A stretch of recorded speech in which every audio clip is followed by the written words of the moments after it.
I'm having myself a new little background here today. How do you like that? This is the other side of my living room. I have my little reminder here: love, hope, peace, faith, all that kind of really good, snazzy, fun, lovey-dovey, mushy stuff, so that I could be radical and not give a shit about any of it. No, just kidding.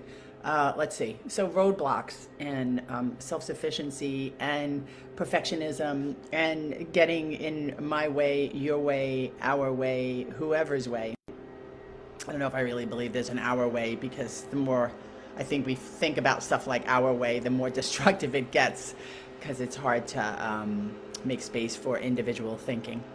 All right, so how do you get in your own way? What kind of roadblocks did you construct for yourself? Have you constructed for yourself in the past that you're still hanging on to? And I think about things like hitting a bottom.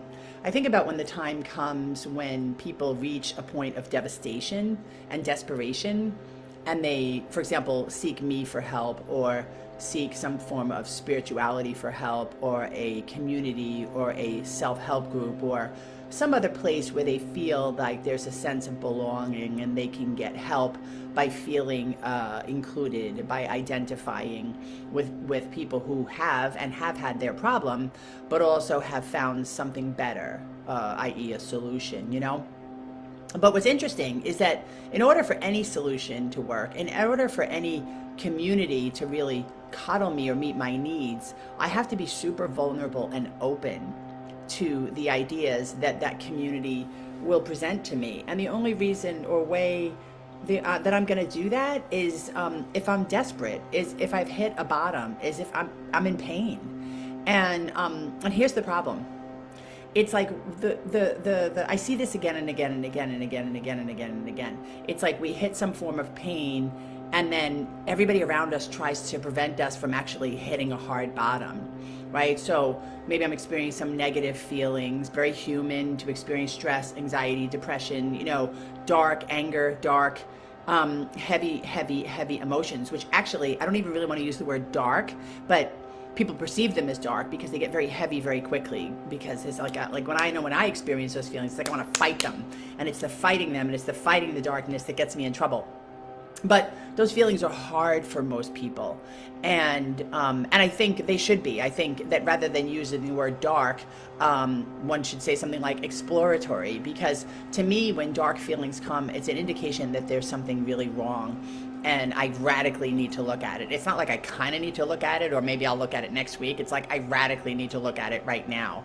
And a lot of people then try to help people, and people who haven't really hit that hard smack bottom then go seek solutions which are superficial and which end up being other roadblocks, So they find groups or medication or ways to deal with things that are going to solve the superficial level of the feelings, but may or may not help with the deeper things going on. And the deeper things going on are usually like super, super, super entrenched. And they were roadblocks created by trauma or abuse or even neglect or abandonment or whatever word you want to use early in your life.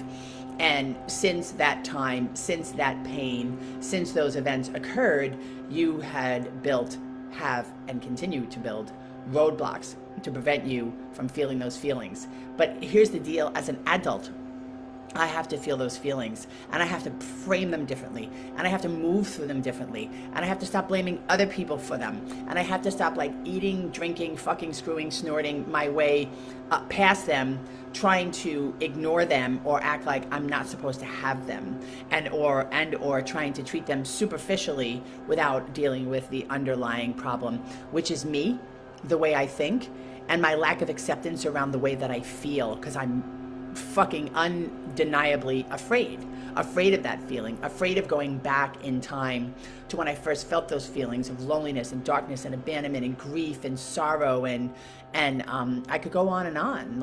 It's a pure loneliness that is just so hard to confront in the mirror. I mean, I'm telling you what.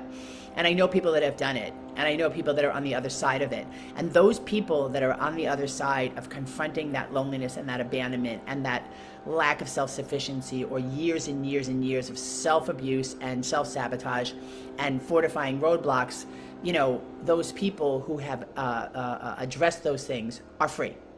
They are free to live their life. They are free to do what they want. They are free to feel whatever. The highs, the lows, depression, anxiety, stress, and happiness, joy, freedom. They experience all of it with a continual feeling of acceptance and freedom to feel those feelings and to be who they are and to be where they are. And on the other hand, you know, people who are addicted, people who are not in acceptance, people who are overthinking and overanalyzing and being perfectionistic and trying to fix themselves through some external means are not free. So, there you go. You want to be free? You don't want to be free. Up to you. Thanks for spending time with me. I hope you have a great day.